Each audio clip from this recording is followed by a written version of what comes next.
श्री सच्चिदानंद सद्गुरु साईनाथ महाराज की जय।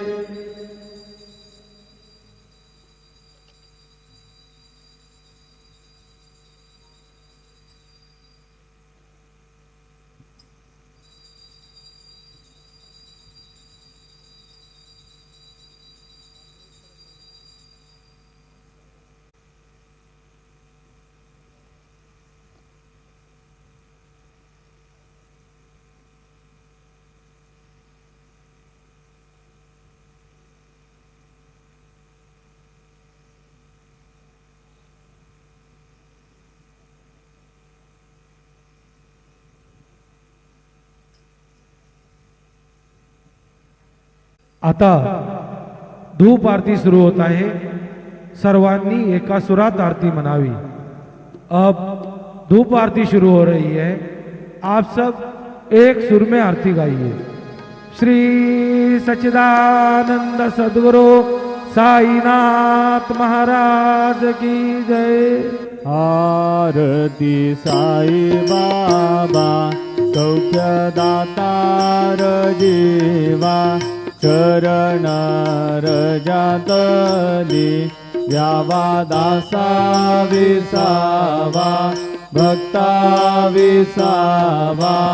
आरती साई बाबा जाळूनी आनंद सस्वरूपी राहे दंग मुमोक्ष जनादावी निज डोळा श्रीरंग डोळा श्रीरंग।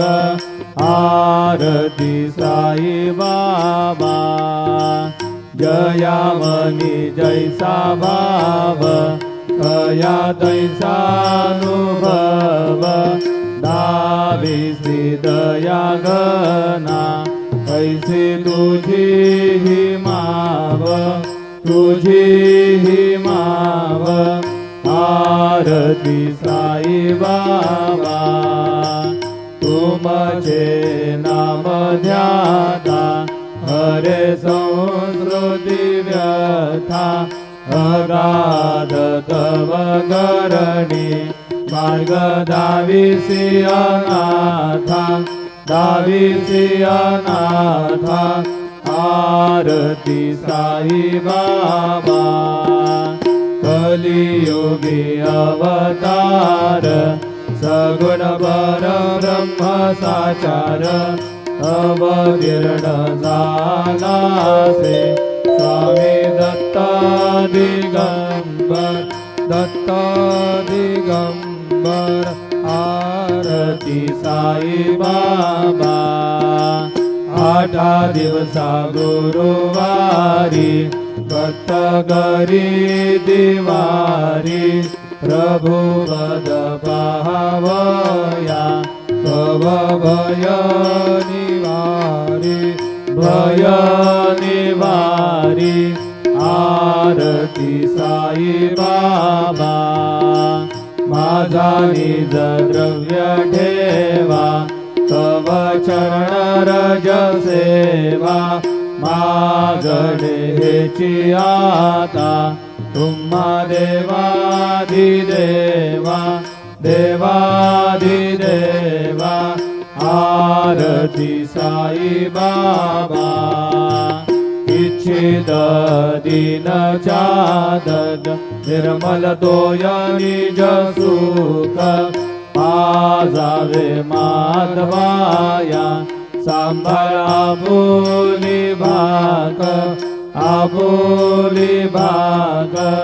आरती साई बाबा सौख्यदातार जीवा चरण रजातली द्यावा दासा विसावा भक्ता विसावा।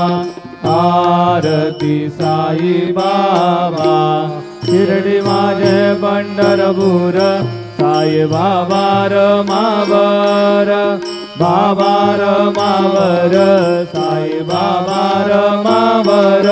शुद्ध भक्ती चंद्रभागा भाव कुंडलिक जागा कुंडलिक जागा भाव कुंडलिक जागा याहो अवघे जन करू बाबांचे वंदन साईंचे वंदन करू बाबांचे वंदन गणू म्हणे बाबा साई धाव पाव माझे आई पाव माझे आई धाव पाव माझे आई घालील लोटांगण वंदीन चरण डोळ्यान पाहिन रूप तुझे प्रेमे लिंगीन आनंद पूजिन भावे मालिन म्हणे नाम त्वमेव माता पिता त्वमेव बंधुश्च सखा त्वमेव विद्या द्रविणं त्वमेव सर्वं मम देवदेव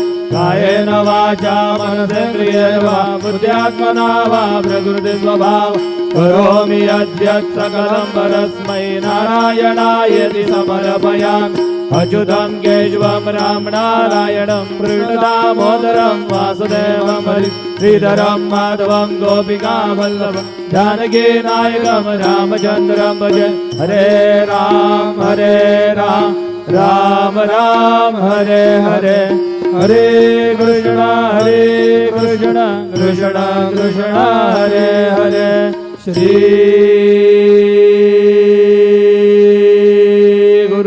गुरुदेव दत्त अनंता तुला ते कसे रे स्तवावे अनंता तुला ते कसे रे नमावे अनंत मुखांचा शिने शेषगाथा नमस्कार साष्टांग श्री साईनाथा स्मरावे मनी त्वत्पदा नित्य भावे पुरावे तरी भक्तीसाठी स्वभावे करावे जगातारुणी माय दाता नमस्कार साष्टांग श्री साईनाथा वसे जो सदा दावया संत लीला दिसे अन्य लोकां परी जो जनाला परी अंतरी ज्ञान कैवल्य दादा नमस्कार साष्टांग श्री साईनाथा वराला धला जन्म हा मानवाचा नरासार्थका साधनीभूत साचा धरू साई प्रेमा गळायांता नमस्कार साष्टांग श्री साईनाथा धरावे करी साध अल्पज्ञ बाला करावे अमाधन्य जुंबो निघाला मुखी घाल प्रेमे कराग्रासादा नमस्कार साष्टांग श्री साईनाथा सुरादी गजांच्या पदावंदितादी शुकादी गजांते समानत्व देती प्रयागादि तीर्थे पदी नम्र होता नमस्कार साष्टांग श्री साईनाथा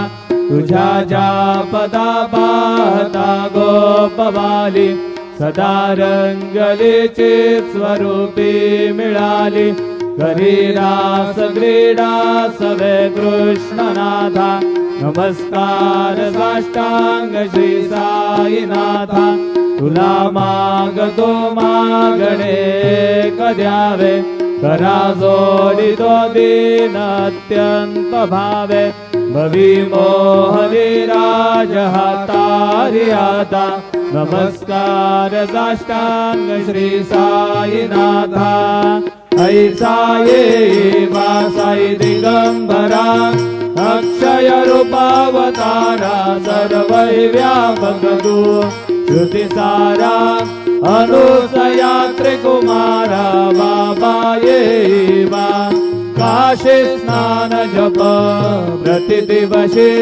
कोल्हापूर भिक्षेसी निर्मल नदी तुंगा जलप्राशी निद्रामाहुर देशी ऐसा ये वा जोडे लोंबत से वाम करे त्रिशूलडमरुधारी भक्ता वरद सदा सुखकारी देशील मुक्तिचारी ऐसा येवा पाये पादुका जपमाला कमंडलो मृगशाला धारण कर शिवा नागजटा मुकुट शोभतो माथा ऐसा येवा तत्पर तुझाया जय ध्याने अक्षय ध्यांजे सदने लक्ष्मी वास करे विनरजने रक्ष संकट मारुनी ऐसा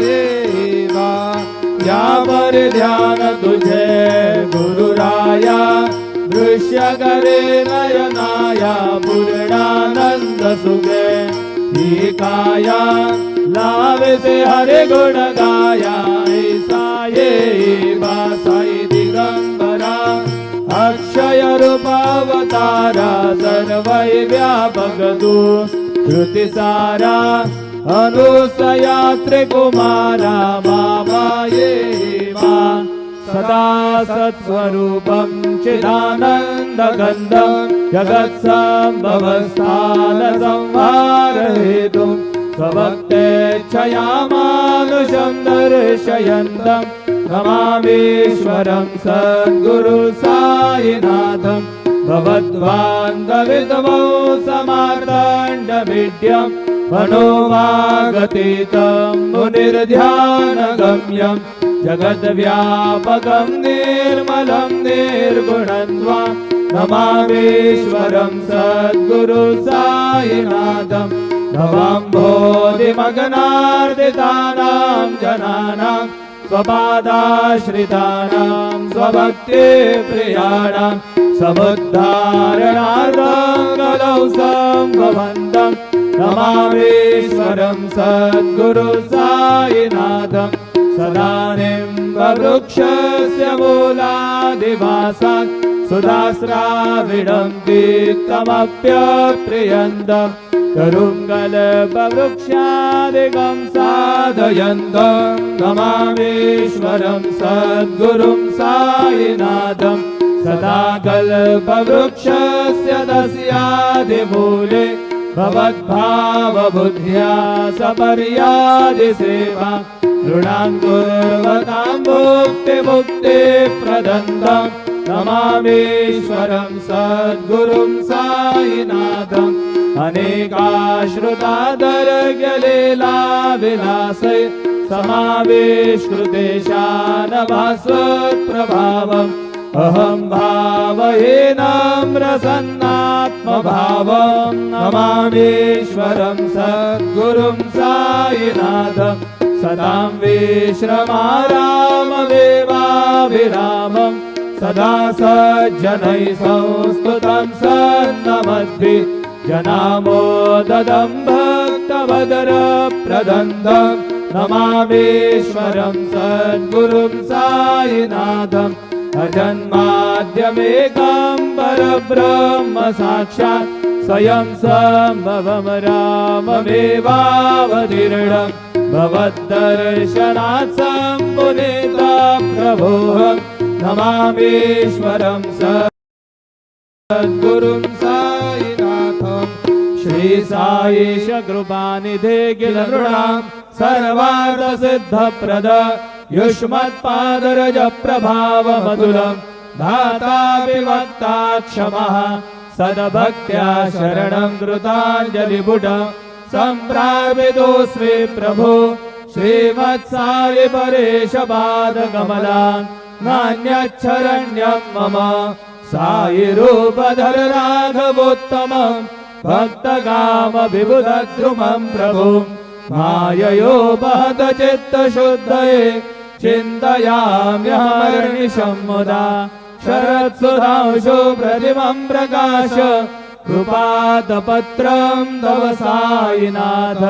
त्वदेयपादाब्जसमाश्रितानां स्वच्छायतापमपाकरोतु उपासनादैवत साईनाथ स्तवैर्मयोपासनिनास्तु तस्त्वं रमे मदोन्मे तव पादयुग्मे भृङ्गो यथाब्जे मकरन्दलुब्धः अनेकजन्मार्जितपापसंशयो भवेद्भवत्पादसरोजदर्शनात् क्षमस्व सर्वान् अपराधपुञ्जकान् प्रसीद साई सद्गुरु दयानिधे श्री साईनाथ चरणामृतभूत चित्ता सत्पाद सेवनरता सततञ्च भक्त्या संसारजन्य दुरितोद्धव निर्गतास्ते कैवल्यधाम परमं समवाप्नुवन्ति स्तोत्रमेतत्पठेत् भक्त्या यो नरस्तन्मना सदा सद्गुरु साईनाथस्य कृपापात्रं भवेत् ध्रुवम् रुसो मम प्रियाम्बिकामजबरी पिता हि रुसो रुसो मम प्रियाङ्गना प्रियसुतात्मजा हि रुसो रुसो भगिनी बन्धुहे श्वशुर सासुबाई रुसो ददत्त गुरु साई मामजबरी कधीहि रुसो कुसो न सुन बाई त्या मदन भ्रातृजाया मुसो कुसो न प्रिय सोयरे प्रिय सगे न ज्ञाति पुसो कुसो सुहृदना सखा स्वजनना तबन्धो बुसो परीन गुरु साई मामजबरी कधीहि रुसो कुसो न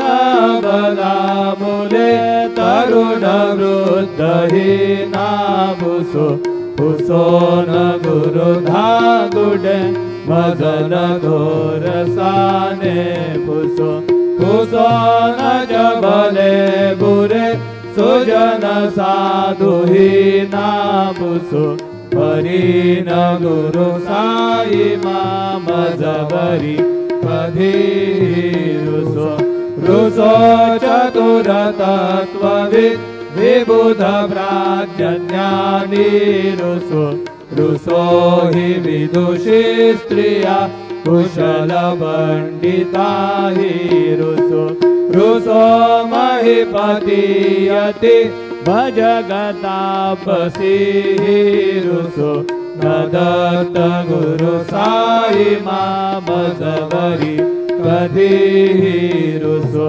रुसो कवि ऋषि मुनि अनग सिद्ध योगी रुसो रुसो हि गृह देवता निगुल ग्राम देवी रुसो रुसो कल पिशाच हि मलिन डाकिनी रुसो न दत्त गुरु साई मामजबरी कधीहि रुसो रुसो मृग खग कृमि अखिल जीव जन्तु रुसो रुसो विटप भ्रस्तरा अचल आपगाब्धि रुसो रुसो गभवनाग्निवार अवनि पंचतत्वे रुसो न दत्त गुरु साई मामजबरी कधीहि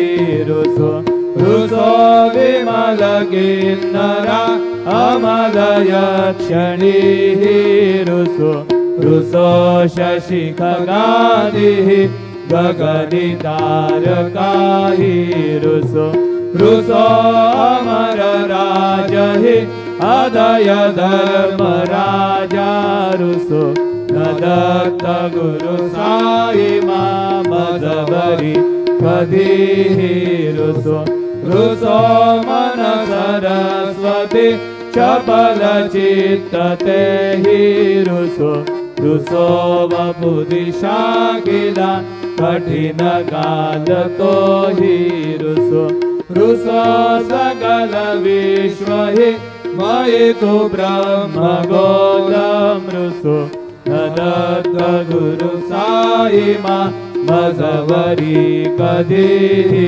रुसो विमूढ मनुनी हसो मदन मत्सराहीडसो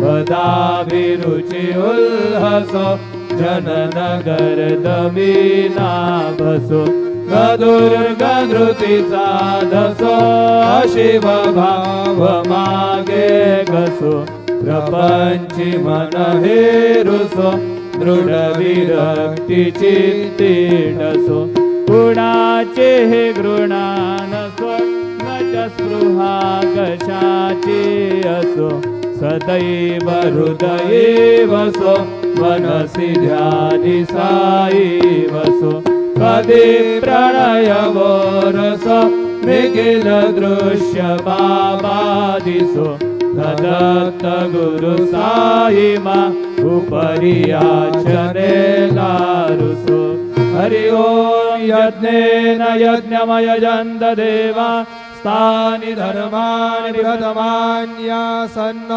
पेहनागं महिमानसजन्त यत्र पूर्वे साध्या सन्ति देवाः ॐ राजाधिराजाय प्रसेयसाहिने नमो वयं वै श्रवणाय कुर्महे समे कामान कामकामाय मह्यं कामेश्वरो वै श्रवणो दधातु कुबेराज वै श्रवणाय महाराजाय नमः ॐ स्वस्ति साम्राज्यं भोज्यं स्वराज्यं वैराज्यं पारमेष्ठ्यराज्यं महाराजमाधिपत्यमयं समन्वपर्यात्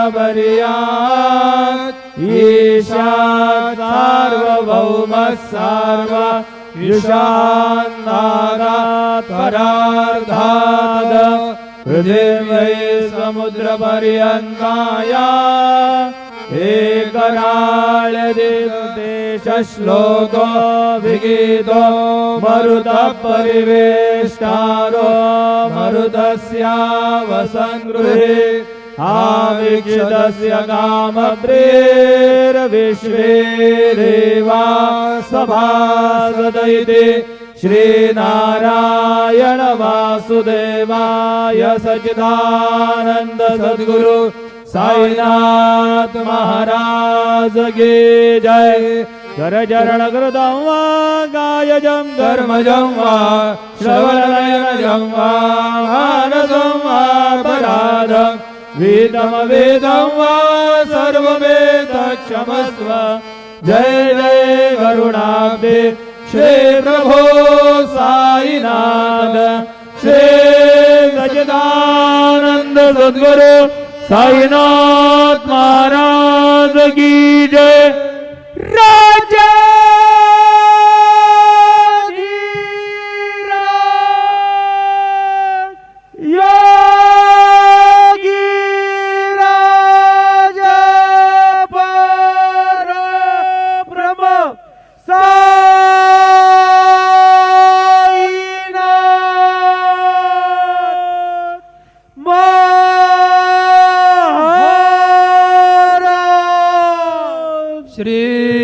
सच्चिदानंद सद्गुरु साईनाथ महाराज की जय। हरि ओम।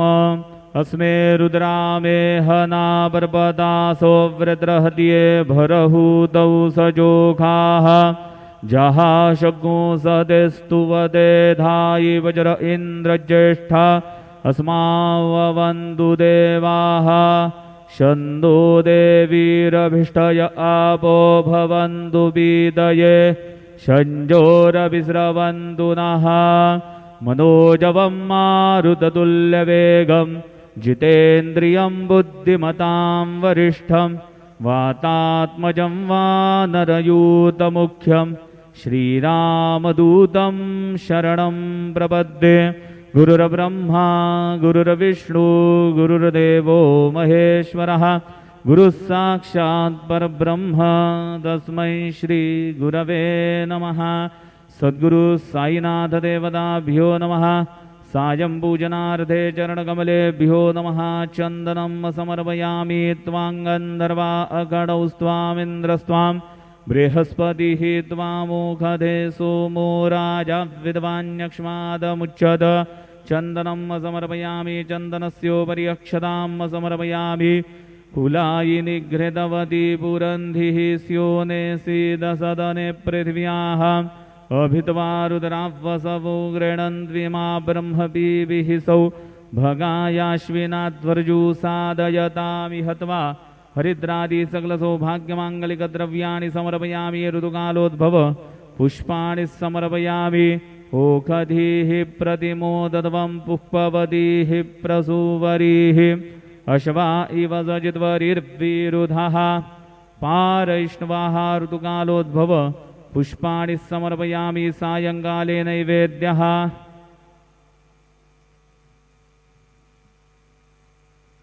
अन्नपतेन्नस्य नोदैझनमीवस्य शुक्मिनः प्रप्रदातारन्तारिक ऊरजन्नोदे हिद्विपदे चतुःपदे चतुष्कोणमण्डलं कृत्वा तदुपरि नैवेद्यपात्रं निधाय गायत्रीमन्त्रेण पात्रं प्रोक्षयेत्।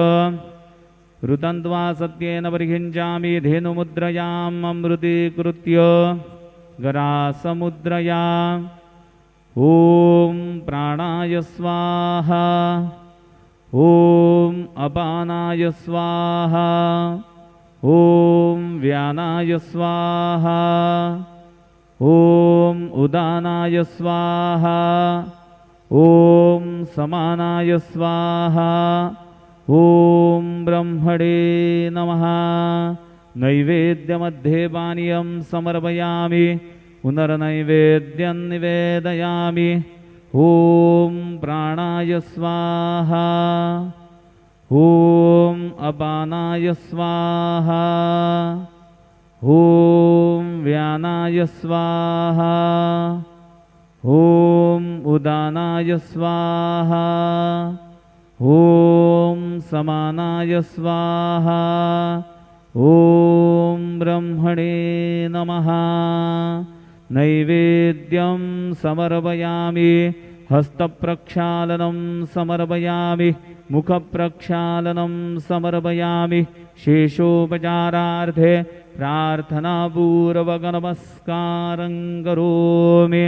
श्री सच्चिदानंद सद्गुरु साईनाथ महाराज की जय।